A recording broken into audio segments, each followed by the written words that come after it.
A paz do Senhor, meus irmãos. Bora para mais um vídeo?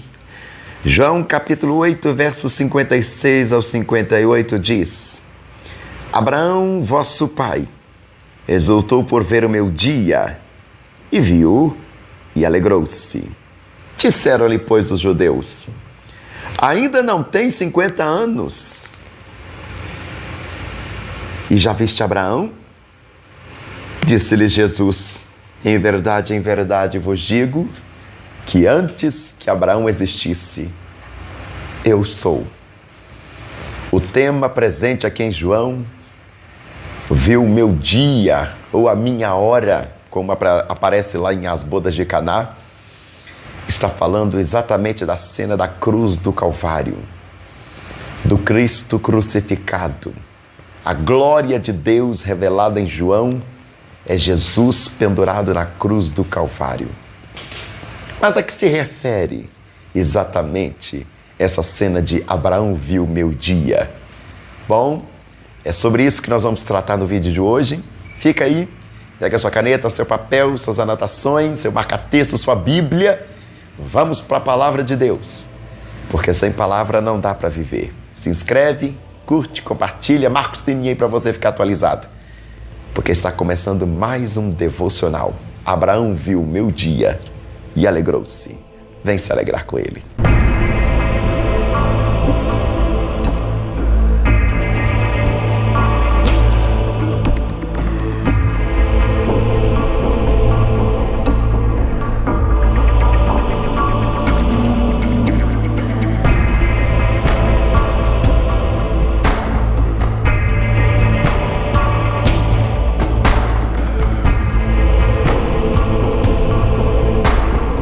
Então vamos ao texto, que Jesus está fazendo uma referência a Abraão. Está presente em Gênesis, Bíblia na mão, está presente em Gênesis capítulo 22 em diante. Analisemos o texto. Como vocês sabem, aqui é expositivo. Então nós vamos ler versículo por versículo.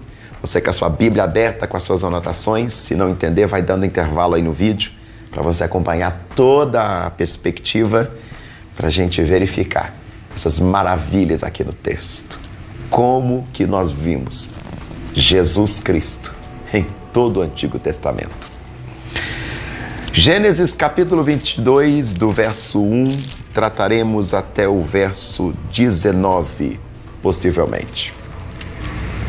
E aconteceu que depois dessas coisas, tentou Deus a Abraão e disse-lhe: Abraão, e ele me disse: eis-me aqui.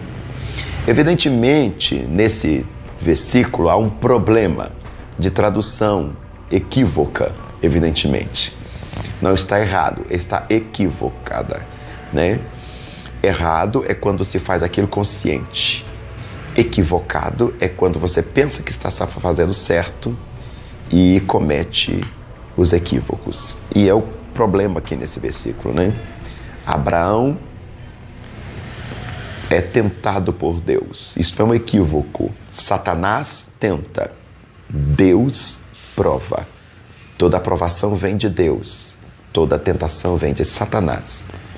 Então, quando você ler o texto, algumas Bíblias, posteriormente, de repente a sua, já vem atualizada essas questões, também provou Abraão, E a prova é para nós, porque Deus sabe de todas as coisas. E disse: toma o teu filho, teu único filho, Isaque, a quem amas, e vai à terra de Moriá e oferece-o ali um holocausto sobre uma das montanhas que eu te direi. É muito interessante.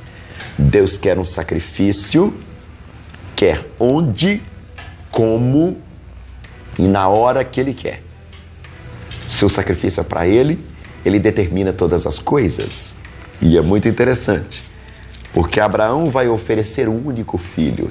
Na tipologia bíblica, Abraão representa o pai. Isaque representa o filho Jesus Cristo. Rebeca representa a igreja. Eliezer, aquele que busca e prepara a noiva para se casar com o filho, representa o Espírito Santo. É muito interessante. E Abraão vai fazer uma experiência semelhante ao que o pai está fazendo. entregando o único filho em sacrifício. Toma o teu único filho e oferece-o a mim. Então se levantou Abraão pela manhã, de madrugada, e albardou. Albardou, essa palavra é horrorosa. As Bíblias mais modernas já vêm traduzido, né? Essa palavra do português antigo, albardou, preparou, né? E preparou o seu jumento e tomou consigo 2 dos seus moços, Isaque seu filho, e fendeu a lenha para o holocausto, e levantou-se, e foi ao lugar que Deus lhe dissera. É muito interessante porque naquele costume antigo, né, existia a prática de sacrificar pessoas, e Deus quer romper de uma vez definitiva com essa prática. A religião definitiva de Deus, judaica cristã, não se oferece pessoas, mas Deus mesmo é quem vai se oferecer posteriormente por todas elas. O Criador se esvaindo por sua criatura. E é muito interessante a perspectiva presente aqui no texto, que ele, sem questionar, um homem que está sossegado com a sua velha esposa, é incomodado, fecha aspas, por Deus. Abraão,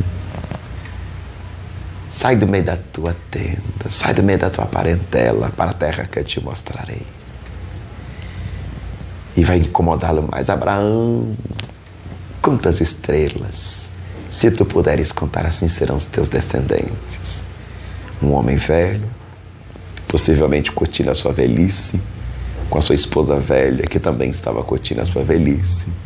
Agora, abre e fecha aspas, incomodado por Deus que traz uma promessa para ele. Em nenhum momento você vê Abraão pedindo isto a Deus. Mas Deus quer. E se Deus quer, quem é que não quer? Põe isso na sua cabeça. Eu já abro essa ministração de forma profética. Ô meu querido, se Deus quer, quem é que não quer? Tem coisa que a gente nem sabe que precisa. Tem coisa que a gente nem sabe que faz falta. Mas Deus conhece as nossas necessidades. E Ele vai de encontro aí neste momento. Se Deus quer, não há quem não queira. E ao terceiro dia, levantou Abraão seus olhos e viu o lugar de longe. Deus chega até Abraão, faz uma promessa. Algo que ele nunca pediu, agora ele tem. Ele está curtindo a promessa. E Deus chega, põe no meu altar a promessa. É muito interessante essa aprovação. A partir do pressuposto de uma entrega total de fé. Quantas pessoas que só visitam as nossas igrejas por causa da promessa. E aqui está um desafio. Quem é que nós amamos? A promessa ou aquele que nos prometeu? A quem de fato nós dirigimos a nossa adoração? A promessa ou aquele que nos prometeu? Porque se foi a promessa, nós podemos entregá-la a qualquer momento no altar. E é isso que Deus está pedindo a Abraão. Põe aqui no meu altar toda a promessa que eu te fiz. Põe aqui no meu altar todo o seu futuro. Oh, Jesus! Tremenda é esta provação. A gente passa por tanta provação por aí e Abraão vem nos mostrar. Silenciosamente, ele obedece e vai colocar no altar de Deus a promessa que Deus lhe entregou. Será que a gente tem coragem de fazer isso? De entregar no altar do Senhor tudo aquilo que Ele nos prometeu? Todo o nosso futuro. Será que você teria coragem? Se o Senhor te chegasse agora e falasse, põe aqui no meu altar atrás. Põe no meu altar tudo aquilo que eu te prometi. Você teria coragem de entregar no altar do Senhor tudo que Ele te prometeu? E não adianta a gente inventar certas desculpas, né? Dizendo que Abraão foi oferecer o sacrifício só por causa do versículo posterior. Eu e o menino subiremos e tendo adorado desceremos. Como se Abraão já soubesse o que ia acontecer. Que isso não é provação. Uma coisa é ter esperança. Os familiares da gente estão trabalhando o dia todo e à noite a gente tem esperança de que vai se encontrar na mesa do jantar. Não é uma certeza, é uma esperança. Porque só vai ver se isso é real o tempo. E a aprovação é assim. Ele sobe o monte com esperança de que Deus ainda vai fazer alguma coisa. Assim como Deus visitou o lugar do vazio do ventre da sua esposa, Sara, Deus agora pode visitar o lugar da sua própria morte, o seu Calvário. Esperança é aquilo que move a gente. Meu querido, não perca a esperança. Não abra mão da esperança. Ao terceiro dia, levantou-se Abraão os seus olhos e viu o lugar de longe. E é muito interessante, porque o ministério de Jesus dura 3 anos, né? Começa no batismo e se encerra no Calvário. 3 anos que dura o ministério de Jesus até chegar ao lugar do sacrifício. Olha que coisa linda. E 3 dias dura a caminhada de Abraão até o momento da chamada e até o momento da entrega, o sacrifício. E disse Abraão aos seus moços: ficai-vos aqui com o jumento. Eu e o moço subiremos até ali e, havendo adorado, tornaremos a vós. 2 moços, o pai, o filho e o jumento. E os 2 moços ficam, e sobe apenas o pai, o filho. E tomou Abraão a lenha do holocausto, pô-la sobre Isaque, o seu filho, e tomou o fogo e o cutelo na sua mão, e foram ambos juntos. Eita Deus! O cutelo representa o que ele veio fazer ali. Porque o ofício definitivo, a ferramenta definitiva do sacrifício é o cutelo. Muitos de nós não podemos oferecer sacrifício a Deus porque não temos a ferramenta definitiva na mão. Renúncia. Renúncia é a ferramenta definitiva nas nossas mãos. O fogo fala do Espírito de Deus. Porque se não é pelo Espírito de Deus, ninguém pode ter a ferramenta para sacrifício. E a lenha. É muito interessante porque os 2 sobem um monte, mas a lenha está sobre o filho. Assim como do Gólgota, quem sobe com o madeiro nas costas é o filho. Então falou Isaque a Abraão, seu pai, e disse: meu pai. E ele disse: eis aqui, meu filho. E ele disse: eis aqui o fogo, eis aqui a lenha, mas onde está o cordeiro para o holocausto? E disse Abraão: Deus proverá para si o cordeiro para o holocausto, meu filho. E assim caminharam juntos. Maria não está grávida porque ela sentiu desejo por ninguém.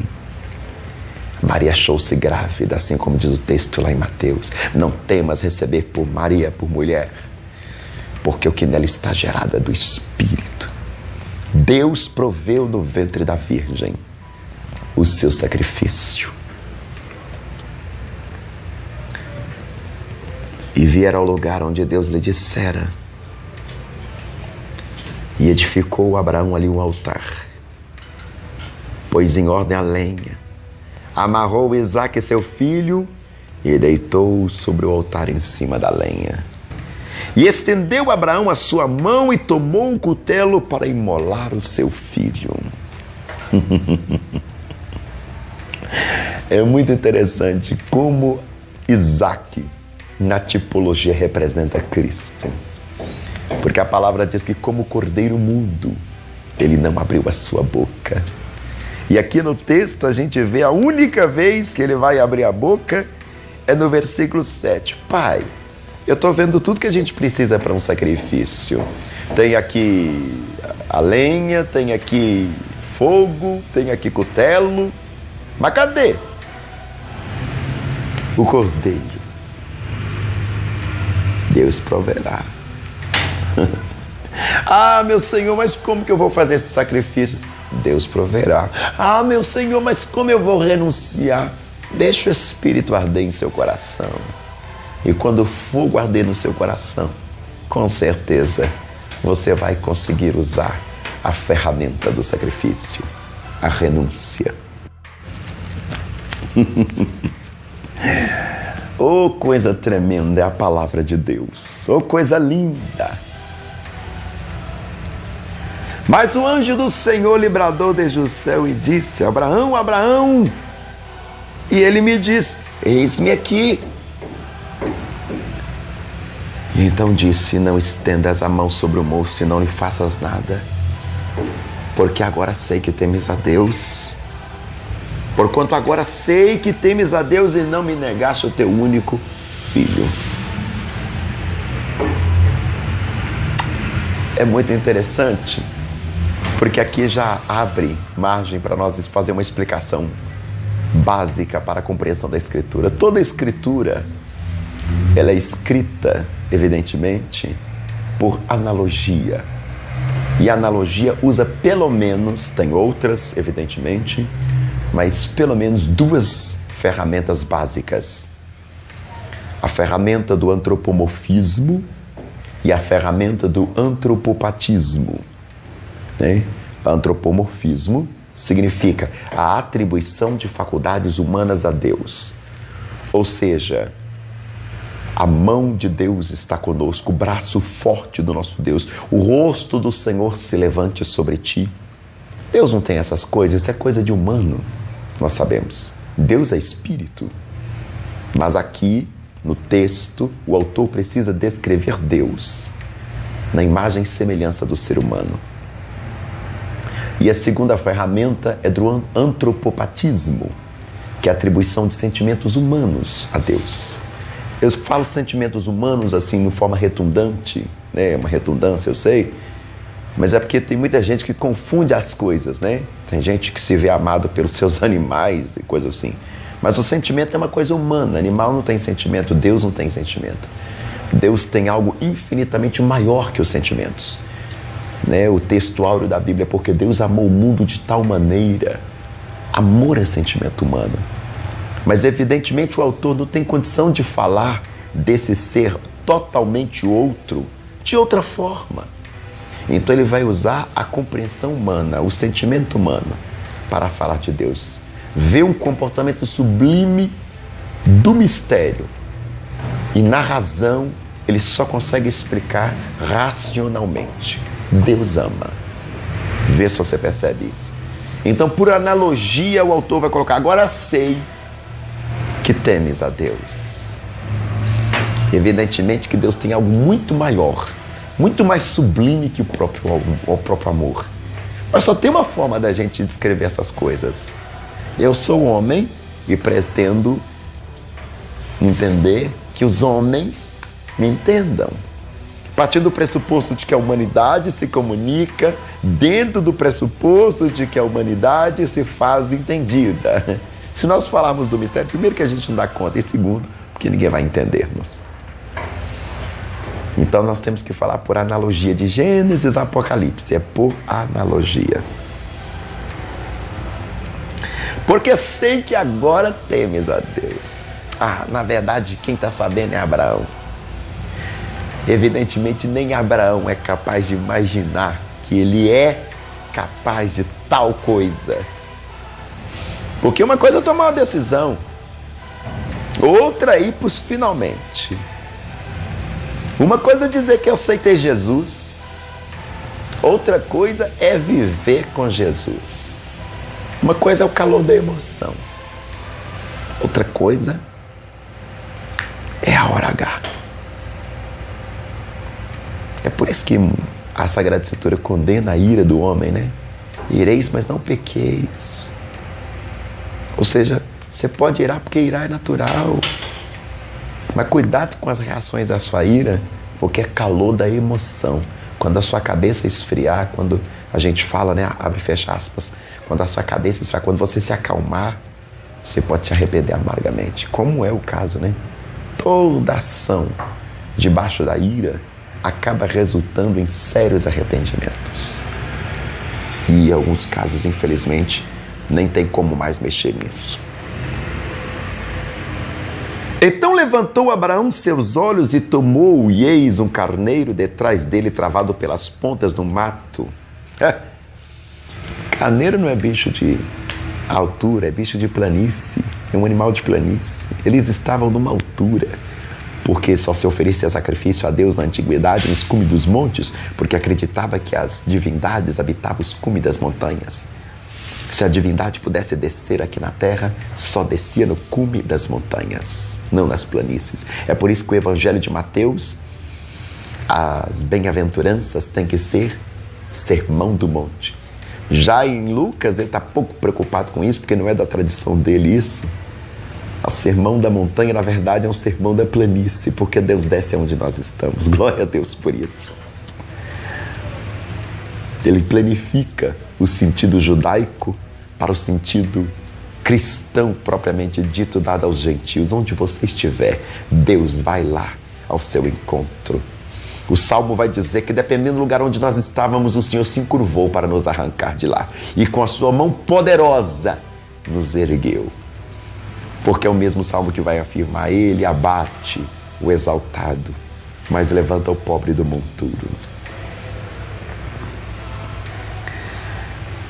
Ele viu um cordeiro, um carneiro lá, travado pelas pontas. Pontos fala de chifres, né? Chifres sempre é uma alusão para poder. Esse aqui pode ser sacrificado. O maior poder que Jesus executou na cruz foi o poder de poder fazer. O maior poder que Jesus fez uso em todo o seu ministério foi o poder de ser capaz.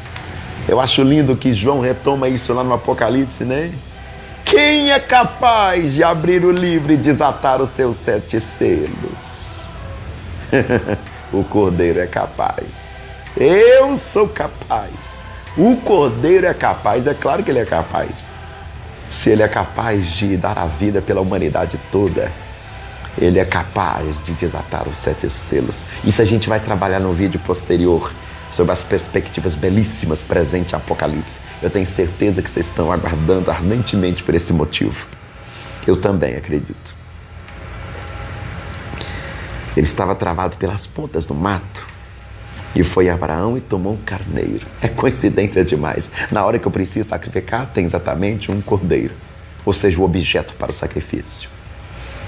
É muita coincidência. Vamos ironizar agora, né? Tomou e ofereceu em holocausto, em lugar de seu filho.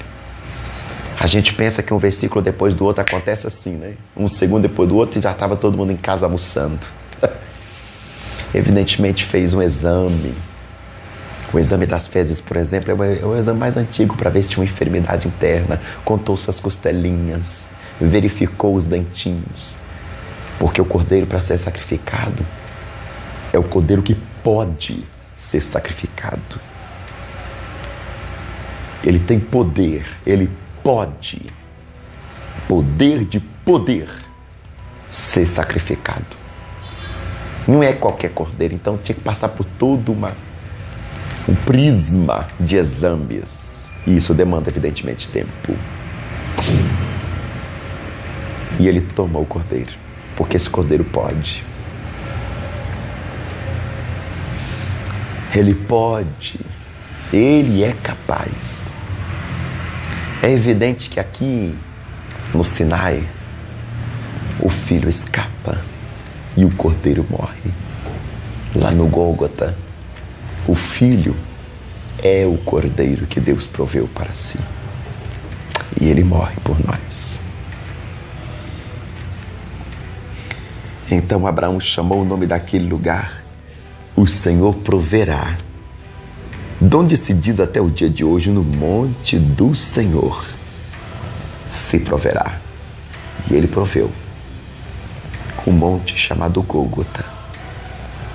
no Monte da Caveira, no lugar de vida, esvaiu-se. Oh, Jesus! Aquele que é todo vida, no lugar de morte, virou lugar de vida para a humanidade toda. A fonte que jorra para a vida eterna, ali, no lugar de morte, para a eternidade. Então o anjo do Senhor bradou pela segunda vez desde o céu e disse: por mim mesmo, jurei, diz o Senhor, porquanto fizeste essa ação e não me negaste o teu único filho, que deveras te abençoarei grandissimamente, multiplicarei a tua semente como as estrelas do céu. Reafirmação da promessa. E a areia que está na praia do mar, e a tua semente possuirá as portas dos seus inimigos. Israel é cercado por árabes.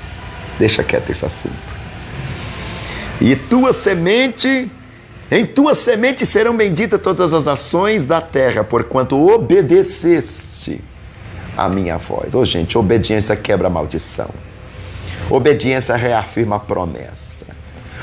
Obediência faz o povo de Deus edificado, próspero, com posteridade. Obediência. Eu lembro que as irmãs do Círculo de Oração brincavam demais, hein? O alfabeto de Deus não é ABCD. O alfabeto de Deus é obedecer. Era uma brincadeira séria, mas que faz todo sentido. Porque por obedecer à voz de Deus, Jesus é da casa de Davi. Davi é filho de Abraão. Crendo em Jesus, todas as nações, o mundo inteiro, está bendito no pai Abraão. Bendito significa abençoado. Crendo em Jesus Cristo como único e suficiente Salvador, Deus revelado no homem, todos nós, o mundo inteiro, judeus, gregos, gentios, são benditos no pai Abraão. Tua semente. Semente fala de palavra, né? Na palavra será bendita todas as nações da terra. O verbo se fez carne, João capítulo 1. O verbo é Deus, estava com Deus. O verbo encarnou e habitou no meio de nós. Tira a palavra verbo e coloca a palavra. E a palavra é Deus, e estava com Deus, e a palavra encarnou no meio de nós. Jesus Cristo é a palavra. Jesus, filho de Davi, é o verbo de Deus, semente de Abraão. Somos benditos em Jesus Cristo. Somos benditos em Abraão. Que essa ministração de hoje possa trazer para você uma coisa belíssima, que é a perspectiva de renúncia e obediência. Uma coisa está ligada à outra. O que é que o Senhor te pede? O Senhor quer trabalhar na tua vida, mas o que é preciso? Renunciar. O que é que causa muro entre você e Deus? Entre eu e Deus? Entre nós e o Senhor? Vamos entregar no altar. Está aqui, tudo é teu. Minha vida é tua, meu projeto é teu, meus sonhos são teus. Minha perspectiva de futuro é tua. Tudo é teu. Porque Ele é capaz. Assim como Ele criou o mundo inteiro, pelo poder da palavra, Ele trouxe agora à existência uma nação, a nação hebreia, no ventre da velha estéril, a velha Sara, pelo poder da palavra.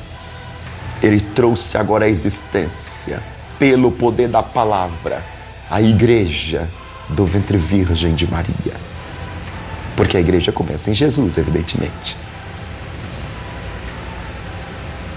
Pelo poder da palavra. Põe uma coisa na sua cabeça, meu querido irmão. A gente não precisa de outra coisa a não ser da palavra. E Pedro vai dizer, mas para onde nós iremos? Para quem nós iremos? Se só tu tem palavra de vida eterna. Se tu és semente de Abraão. Receba essa palavra de Deus na sua vida, em nome de Jesus.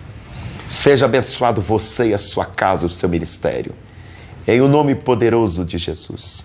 Que cai por terra tudo aquilo que causa divisão entre você e o Senhor, entre eu e o Senhor, entre a nossa vida e Cristo, para que o altar do Senhor queime para sempre e esse fogo nunca se acabe, pelo poder do Espírito Santo.